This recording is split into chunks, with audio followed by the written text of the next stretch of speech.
Bonjour Christophe, merci beaucoup de nous accueillir chez toi.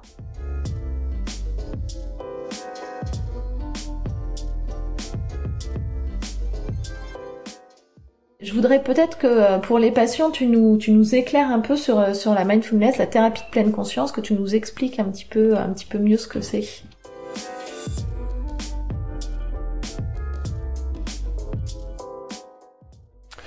Oui, avec joie.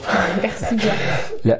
La mindfulness, c'est le terme anglais qu'on a traduit en français par pleine conscience. Alors c'est une forme de méditation. D'accord. Il y a tout un tas de méthodes de méditation différentes.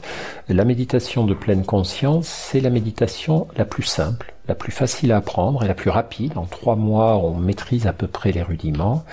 C'est la méthode de méditation qui a été le plus largement validée par des études scientifiques. Et c'est une méthode de méditation laïque. Ça, c'est important parce que beaucoup de personnes ont peur, en faisant de la méditation, de rentrer dans une espèce de système religieux, sectaire, etc.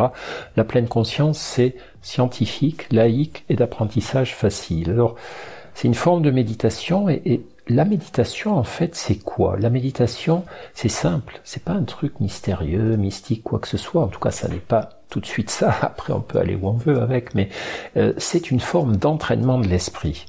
Et la méditation, finalement, on pourrait dire qu'elle est à notre cerveau ce que le sport est à notre corps. C'est-à-dire, on sait bien tous que si on veut avoir plus de souffle ou plus de souplesse, eh bien, il va falloir s'entraîner. Si je veux être plus souple, je vais faire du yoga, des exercices, d'étirements, d'assouplissement, mais je peux pas me dire demain je vais être plus souple. Et si je veux avoir plus de souffle, je vais devoir faire des footings réguliers. Et pour notre cerveau, c'est pareil. Je peux pas me dire comme ça du jour au lendemain, demain je vais être moins stressé, je vais être plus heureux, je vais être plus généreux, je vais être plus zen. Il va falloir que je m'entraîne. Et la méditation, c'est un ensemble d'exercices où on va s'entraîner à observer le fonctionnement de son cerveau et à muscler certaines de ses capacités. On va s'entraîner à muscler ses capacités d'attention, à ramener inlassablement son attention sur un objet donné, sa respiration, certaines sensations physiques, etc., pour développer sa concentration. On va s'entraîner à réguler ses émotions. Chaque fois qu'on sera tourmenté, stressé, on va s'asseoir, on va observer l'impact de ces émotions sur notre corps, sur nos pensées, sur nos impulsions, on va les ramener à un point d'équilibre, etc. Donc il faut bien comprendre que la méditation, ça n'a rien de mystérieux, c'est juste un ensemble d'exercices dans lesquels on va s'entraîner à cultiver certaines capacités psychologiques. Et c'est ça qui explique qu'on s'en serve de plus en plus, d'autant donc qu'on a ces outils laïques en médecine, parce que on s'est aperçu latéralement que c'était très bon pour la santé du corps, que ça améliorait l'immunité, que ça freinait le vieillissement cellulaire, etc., parce que ça limite le stress, c'est le principal mécanisme, mais aussi qu'on pouvait l'associer à des soins psychiatriques et psychothérapiques.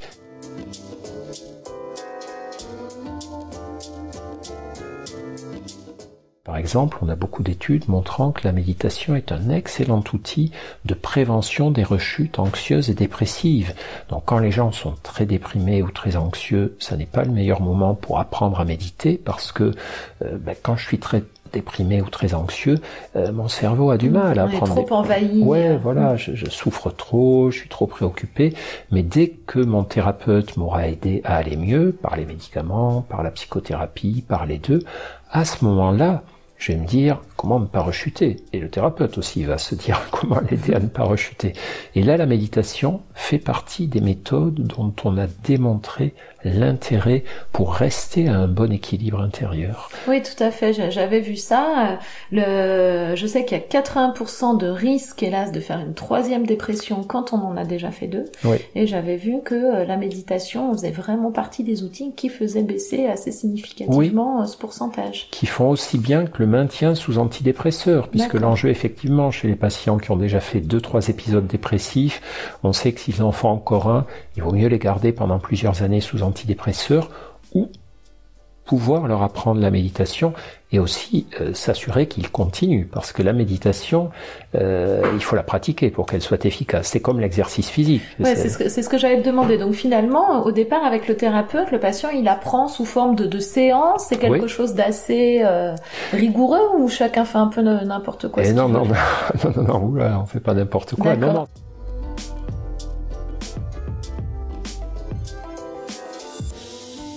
C'est un enseignement qui est très codifié, qui se déroule en général sous forme de groupe.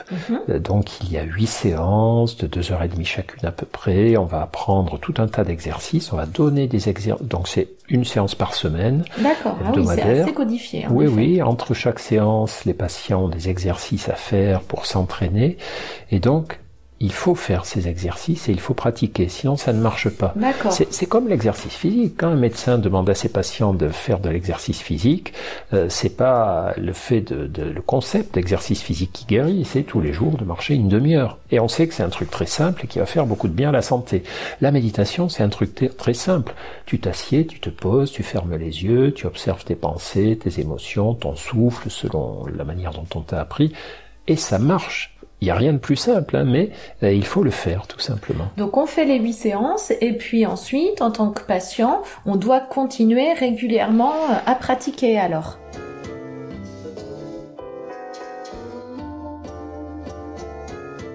Ce qui est important, c'est que ça devienne une hygiène de vie. C'est ça. On a compris aujourd'hui qu'en matière de soins psychologiques, de soins psychiatriques, il y a 2 étapes. Il y a la première étape où on sort les gens du pétrin. On les sort de la dépression, de l'addiction, de leur crise d'angoisse, de leur crise existentielle. Et la deuxième étape, où on les aide à ne pas replonger. Et cette deuxième étape... Qui a été beaucoup négligée, en fait, au départ. On faisait pas assez attention. On faisait l'urgence, on faisait pas assez attention à ça. Et aujourd'hui, on s'intéresse à cette deuxième étape qui est la prévention des rechutes. Comment aider les gens à ne pas replonger. Et on sait que ce qui peut aider les gens à ne pas replonger, c'est garder tout de même ce qu'on appelle des thérapies de soutien ou un suivi avec son thérapeute. On ne le voit plus qu'une fois par mois ou une fois tous les 3 mois ou des choses comme ça. C'est rassurant, ça permet de réajuster un peu. Mais ça consiste aussi à changer son style de vie.